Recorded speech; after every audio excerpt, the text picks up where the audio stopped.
Kata Syekh, tuan-tuan dan puan-puan yang dirahmati Allah. Yang pertama sekali, jagalah akidah kita, jangan bagi rosak.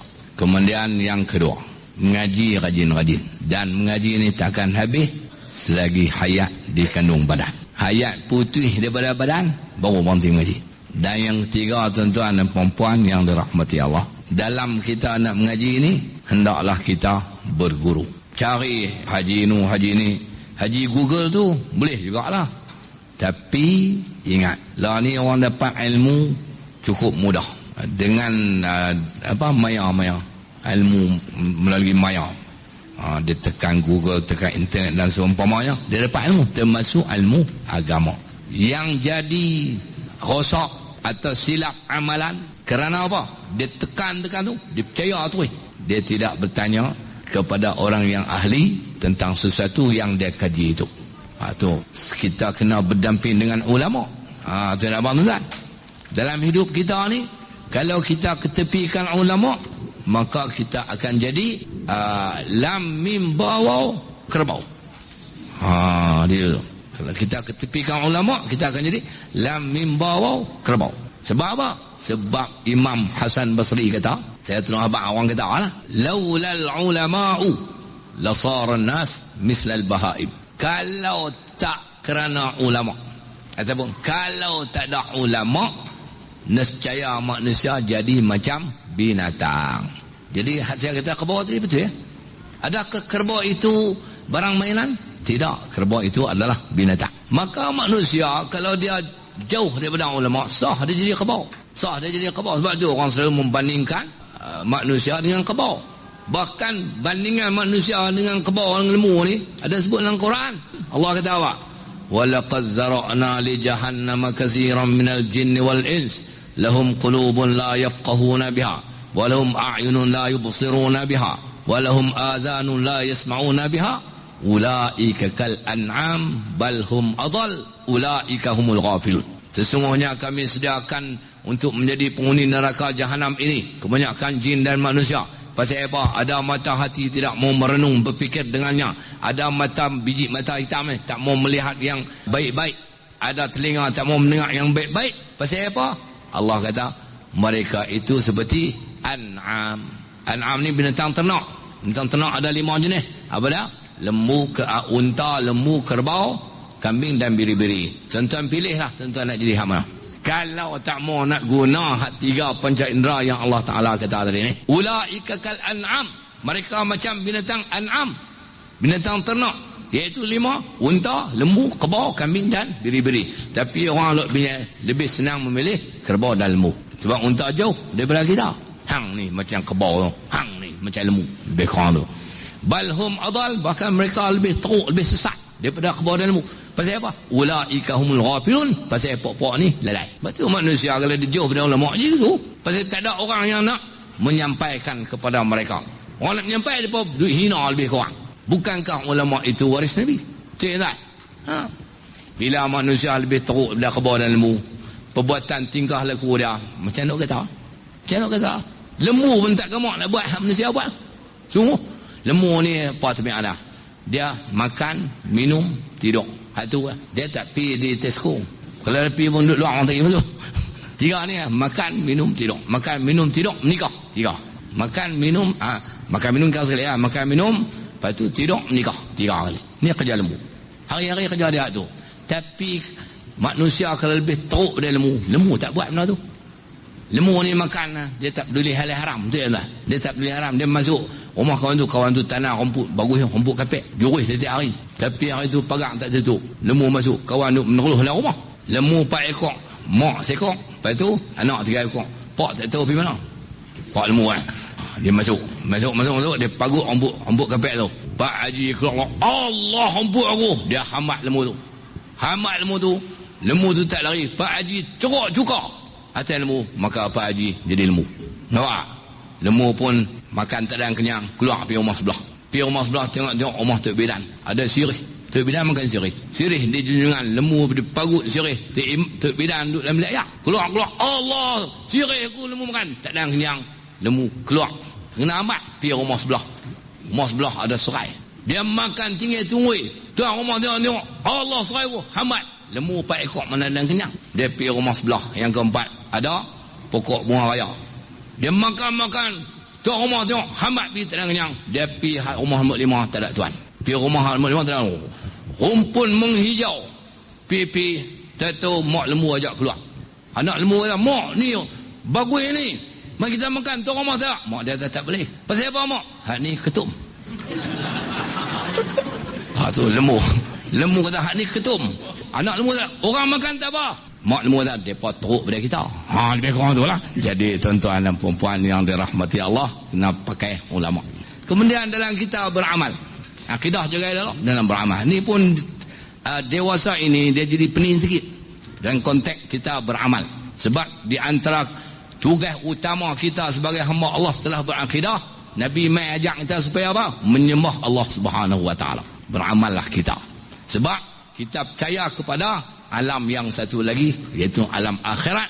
Di sana kita akan menuju, dan akidah mengajar kita percaya kepada hari akhirat. Ada balasan baik dan buruk, ada syurga dan neraka.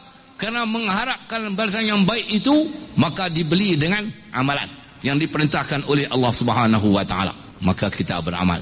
Dalam nak beramal ni tuan-tuan, kita ni orang awam, kita tak boleh faham semua apa yang diperintahkan oleh Allah tanpa dibimbing oleh ulama. Kita baca tak faham kerana disangkut begitu, lebih kurang. Bukan kata orang luar binyai, orang Arab pun tak faham.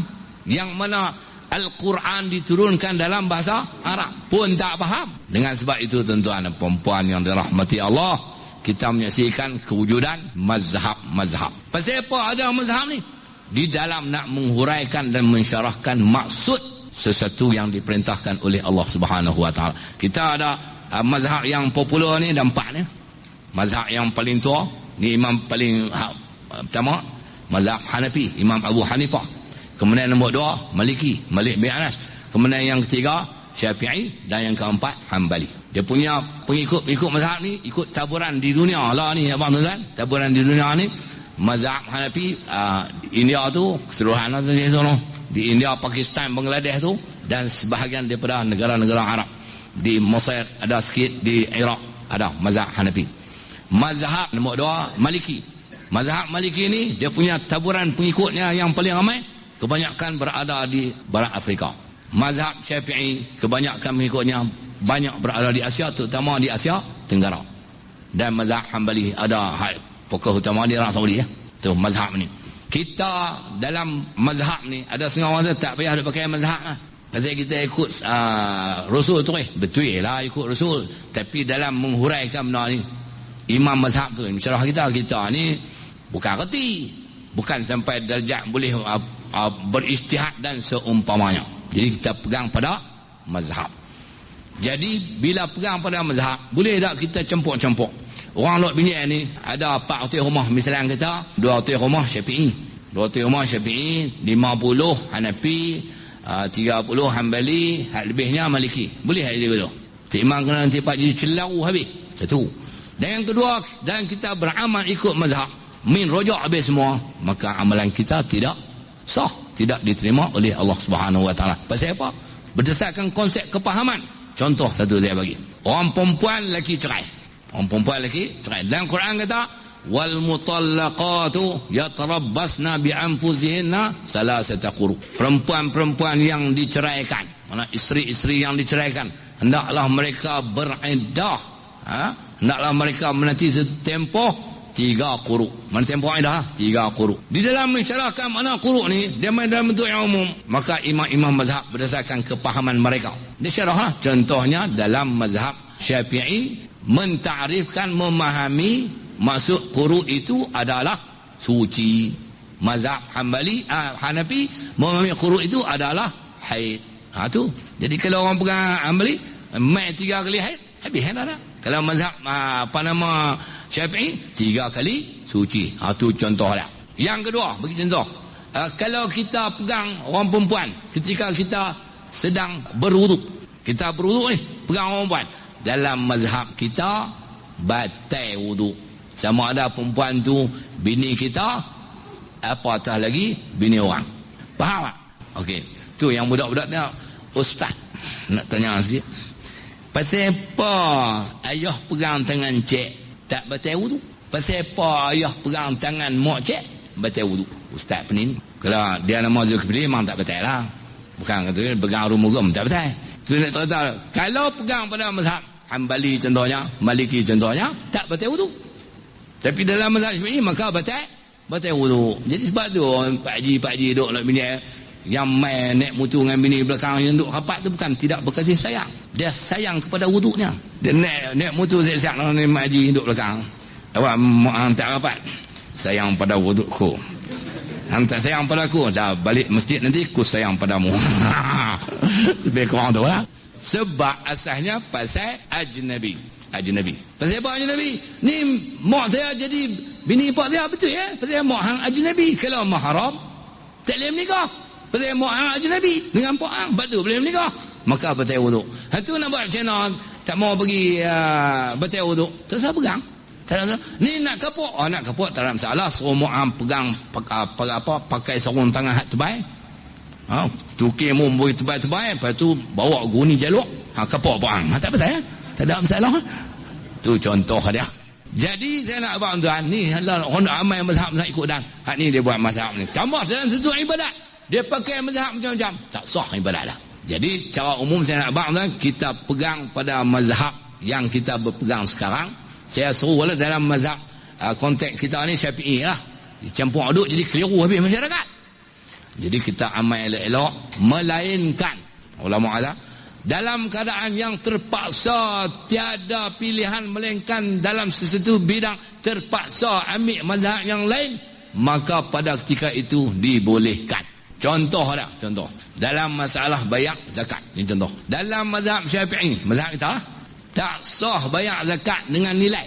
Kena bayar zakat dengan kalau mai dengan mai, kalau padi dengan padi betul lebih kurang. Tak bayar zakat ni termasuk fitrah lah. Kalau zakat fitrah bayar beras. Tak bayar dengan duit. Tapi dalam keadaan sekarang ni fatwa putih sekali harus bertaklidkan kepada mazhab yang membayar zakat dengan menggunakan nilai. Mazhab apa? Mazhab Hanafi. Tu yang kita bayar. Pasal apa? Kerana untuk memudahkan. Jadi sukar. Pasal apa? Kalau orang alok bini tak apa, beras ada dalam rumah. Tu pun tak apa nak ada. Tak apa nak ada. Orang buat menang lah. Padi haram tak pernah tengok pun. Dulu zaman saya duk mukul padi tu. Tuan-tuan jangan nak bimbing saya. Mak tu saya buat belakang tu.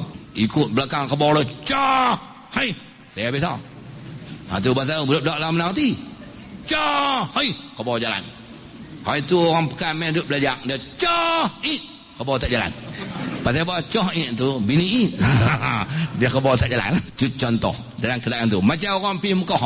Dulu kan muzakarah haji tu, pasal baca wuduk ikut mazhab Hanbali senerih dalam kes-kes yang tertentu sahaja. Jadi sebagai rumusan yang terakhir tuan-tuan, apapun tak ada guna amal yang banyak kalau akidah rosak.